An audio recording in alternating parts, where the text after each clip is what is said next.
Hello students, जय हिंद सभी को। मैं राजेश जाट आप सभी का वेलकम करता हूं।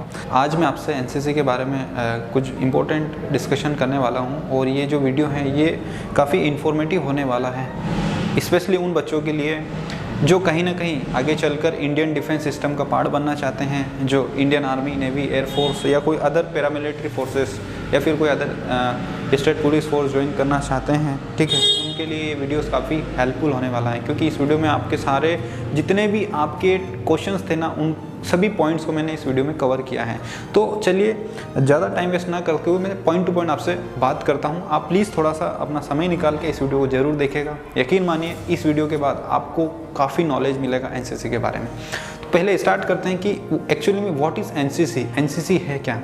देखिए, एनसीसी की अगर हम बात करें तो एनसीसी का जो हिस्ट्री है वो देखा जाए तो 1948 में इसका स्थापना हुई थी। ठीक है, और जो एनसीसी है ये कहीं ना कहीं एक हमारी इंडिया का जो एक भारतीय रक्षा सेनाओं की एक युवा ब्रांच बोल सकते हैं। ठीक है, और इसमें जो स्कूल और जो कॉलेज लेवल के जो स्टूडेंट्स होते हैं वो इसमें पार्टिसिपेट करते हैं। ठीक है, क्या बोला मैंने? इस एनसीसी के अंदर स्कूल लेवल और कॉलेज लेवल के जो स्टूडेंट होते हैं वो पार्टिसिपेट करते हैं, बट साथ ही साथ यहाँ पर आपको एक डिपेंडेंसी मिलती है कि अगर आप चाहते हैं ज्वाइन करना तो आप एनसीसी ज्वाइन कर सकते हैं, और अगर आप नहीं चाहते हैं एनसीसी ज्वाइन करना तो आप पे कोई ऐसा फोर्स नहीं है कि आपको ज्वाइन करना ही पड़ेगी। मीन्स आप स्वतंत्र हैं, आप अपने जो राइट्स हैं उनको लेकर स्वतंत्र हैं। बट एनसीसी के अगर आप क्राइटेरिया फुलफिल करते हैं तो मैं आपको यही सजेस्ट करूंगा कि जो भी यूथ, जो भी स्टूडेंट्स हैं आगे जाकर कहीं ना कहीं अपने आप को इंडियन डिफेंस सिस्टम का पार्ट बनते हुए देखना चाहता है तो आप सभी को एनसीसी ज्वाइन करना चाहिए। और उसी के रिगार्डिंग ये वीडियो मैं बना रहा हूँ कि क्या क्राइटेरिया होना चाहिए, है ना, आप कब एनसीसी ज्वाइन कर सकते हैं, और आगे जाके इस एनसीसी के जो सर्टिफिकेट्स मिलते हैं आपको आफ्टर ट्रेनिंग पीरियड के बाद, इसका क्या भारतीय सेनाओं में कितना बेनिफिट्स मिलता है, उसी पे मैं चर्चा करूँगा।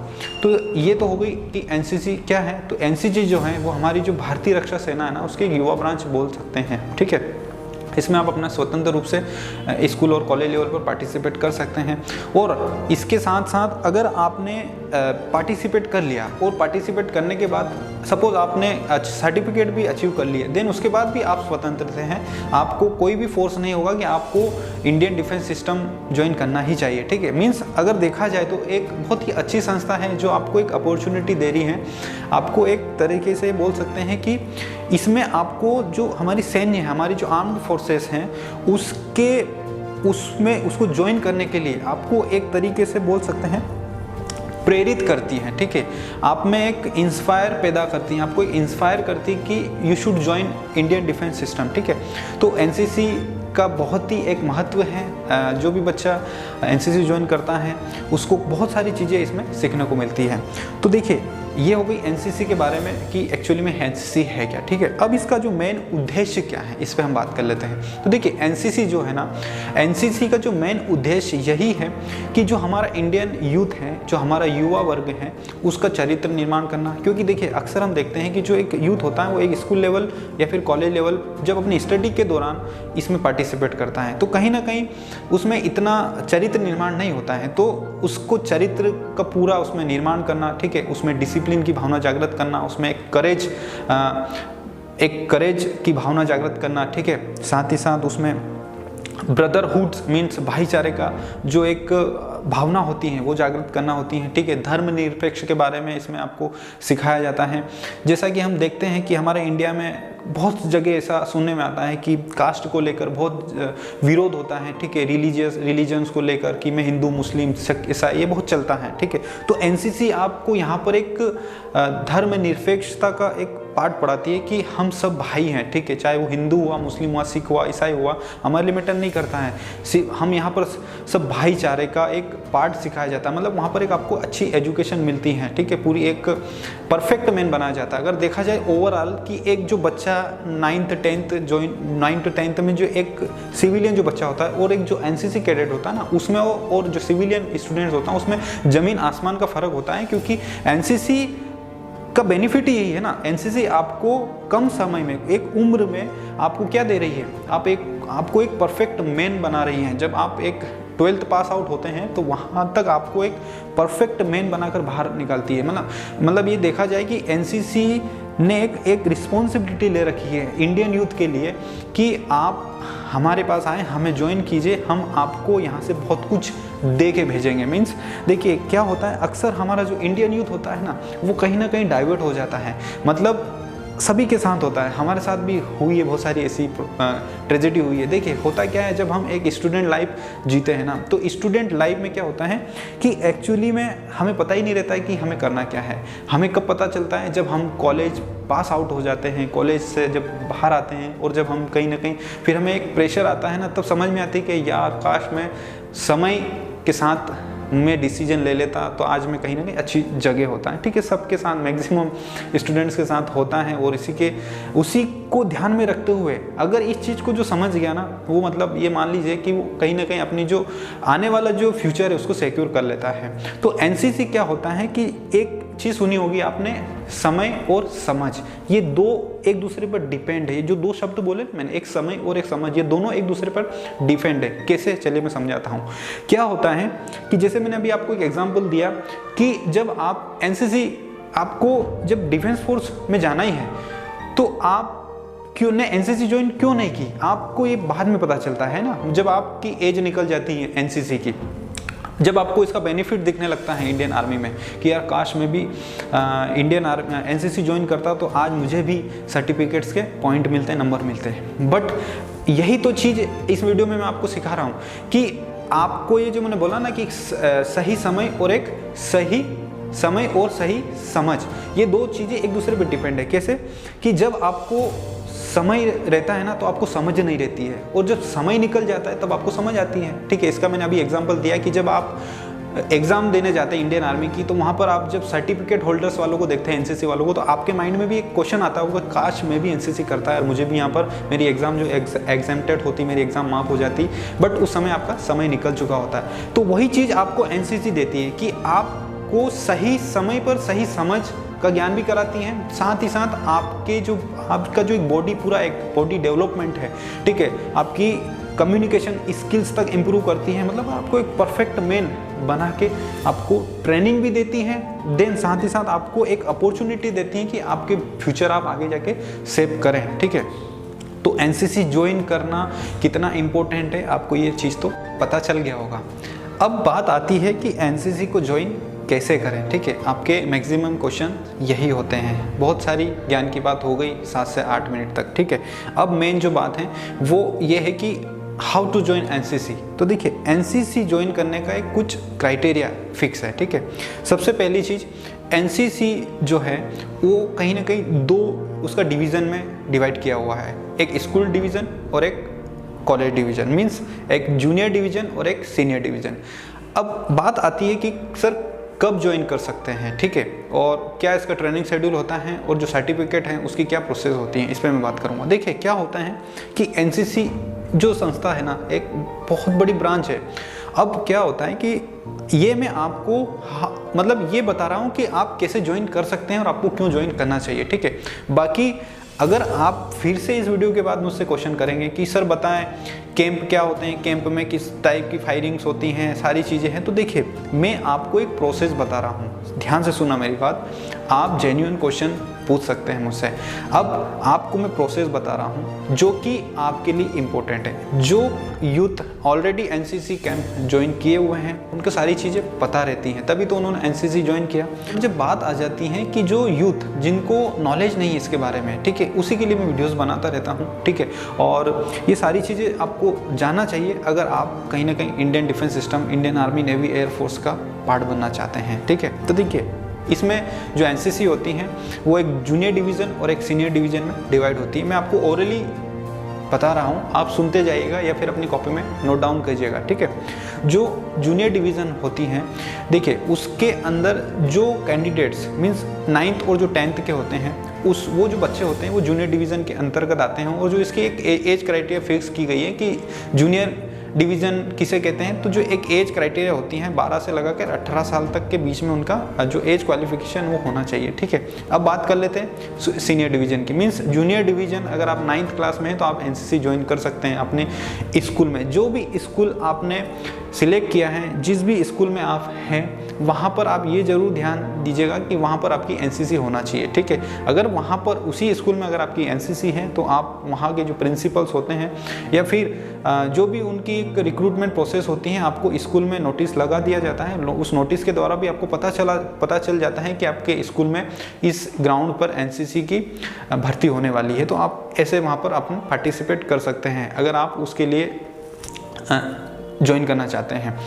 ठीक है, अब बहुत सारे बच्चे ये क्वेश्चन करते हैं कि सर अगर हमारे स्कूल में एनसीसी नहीं है तो हम जूनियर डिवीज़न में कैसे अप्लाई करेंगे। तो देखिए, ये बहुत सारी चीज़ें ऐसे सुनने में आती हैं और आपने सुने होंगे बहुत सारे वीडियोस में कि अगर आपके पास आपके स्कूल में एनसीसी नहीं है तो आपके जो नियरेस्ट जो एएनओ होते हैं, जो ऑफिसर जो होते हैं, एनसीसी के जो ऑफिसर्स होते हैं, उनसे कांटेक्ट कर सकते हैं। ठीक है, और उनको अपना वहाँ पर आवेदन दे सकते हैं कि सर हम भी एनसीसी ज्वाइन करना चाहते हैं।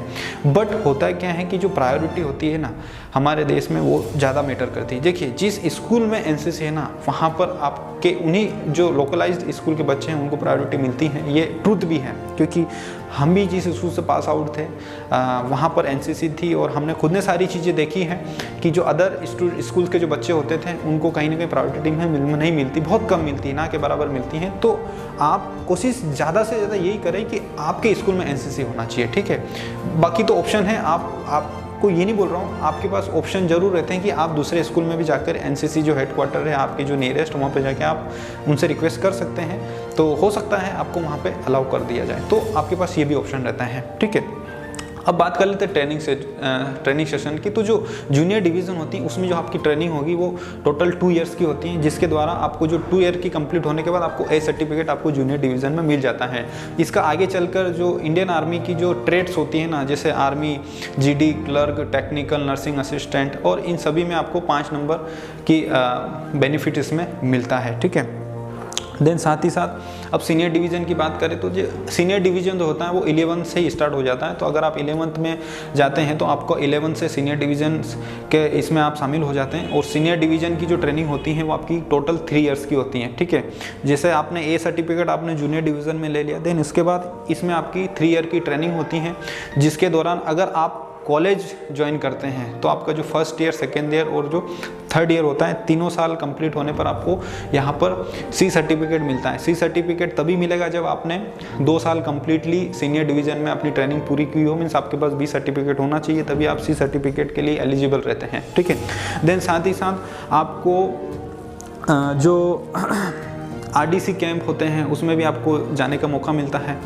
तो उसके साथ ही साथ देन एक मोस्ट इम्पोर्टेंट पॉइंट ये आता है कि जो बच्चे टेक्निकली स्ट्रीम से होते हैं, मीन्स जो बीटेक, बी इंजीनियरिंग डिपार्टमेंट से जुड़े होते हैं, उनका जो कोर्स ड्यूरेशन होता है वो 4 ईयर का होता है। ठीक है, इसके अलावा जो बीए होता है, बीकॉम होता है, बीएससी होता है, ये मैक्सिमम 3 ईयर्स के कोर्स ड्यूरेशन होता है इनका।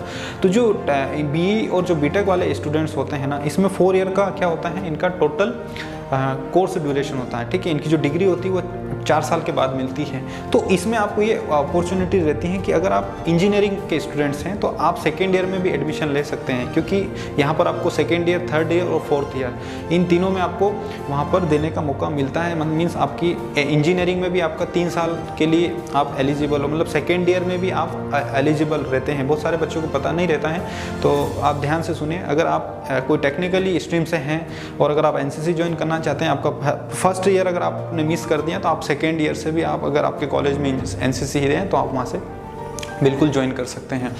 तो उसके बाद आपका जो एक 3 ईयर का जो कोर्स ड्यूरेशन होता है कम्प्लीटली, अगर आपका 75% से ऊपर अगर आपकी अटेंडेंस है तो आपको वहाँ पर बहुत सर्टिफिकेट्स के लिए जो एग्ज़ाम्स होती हैं वो अगर आप क्वालिफाई करते हैं तो आपको सी सर्टिफिकेट और बी सर्टिफिकेट आपको सीनियर डिवीज़न के अंतर्गत मिलती हैं। तो ये हो गया आपका सर्टिफिकेट, कोर्स ड्यूरेशन और ट्रेनिंग सेशन के बारे में भी जितनी जानकारी आपके लिए होना चाहिए। ठीक है, जो कि आपको आगे जाके हेल्प करेगी इंडियन डिफेंस सिस्टम ज्वाइन करने के लिए। तो इस वीडियो में इतना ही। बट हाँ, और मैं आप इसमें बता रहा हूँ कि जो कैंडिडेट चाहते हैं कि सी सर्टिफिकेट के अलावा अगर आप आरडीसी कैंप कर लेते हैं तो इसमें आपको जो एग्ज़ाम्स होती हैं इंडियन आर्मी की, जितने भी ट्रेड्स होते हैं ना, वो सभी आपकी एग्ज़ाम माफ हो जाती है, ठीक है। और एनसीसी बी और सी, जो सी सर्टिफिकेट है वो एक एक्सीलेंट सर्टिफिकेट माना जाता है एनसीसी में, ठीक है। और जो बी जो सर्टिफिकेट होता है वो कहीं ना कहीं गुड सर्टिफिकेट के इसमें आता है दायरे में। और जो हमारा ए सर्टिफिकेट है वो एवरेज काउंट होता है, ठीक है। तो एनसीसी जो सी है एक अपने आप में बहुत अच्छा एक्सीलेंट सर्टिफिकेट होता है। इसके बहुत सारे बेनिफिट्स भी है जो कि मैं प्रीवियस वीडियो में बता चुका हूँ। इसमें भी बता रहा हूँ कि एनसीसी सी सर्टिफिकेट अगर आपके पास है तो आपकी आर्मी की जो ट्रेड है, स्पेशल जीडी और ट्रेड्समैन, इसमें एक जो एग्ज़ाम होती है वो एग्जेम्प्टेड होती है, मतलब आपकी एग्ज़ाम माफ होती हैं।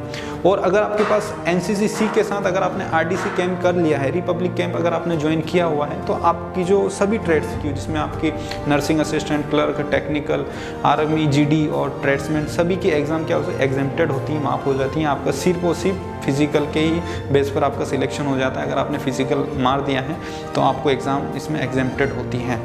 तो और हाँ, एनसीसी सी सर्टिफिकेट होल्डर जो होते हैं ना, उनका इंडियन आर्मी में जो ऑफिसर्स की, जो लेफ्टिनेंट की जो रैंक होती हैं, उसकी भी एग्ज़ाम माफ होती है इसमें एनसीसी सी सर्टिफिकेट। उसमें आपको डायरेक्ट एसएसबी इंटरव्यू के लिए आपको बुलाया जाता है। बट हाँ, इसमें सिर्फ आपको एग्ज़ाम माफ होती हैं अगर आप एनसीसी सी सर्टिफिकेट होल्डर हैं। उसके बाद जो भी आपका फर्दर प्रोसेस होता है इंटरव्यू का, एसएसबी का, इंडिया की सबसे टफेस्ट एग्ज़ाम होती है एसएसबी, उसका जो फर्दर 5 डेज़ का जो रिक्रूटमेंट प्रोसेस होता है वो आपको क्लियर करना पड़ेगा। और उसमें आपको पूरी मेहनत से, पूरी लगन से, पूरे जोश और जुनून से आपको तैयारी करके जाना पड़ेगी, तभी आप वहाँ कहीं ना कहीं लेफ्टिनेंट पद के लिए चयन किए जाएंगे, ठीक है।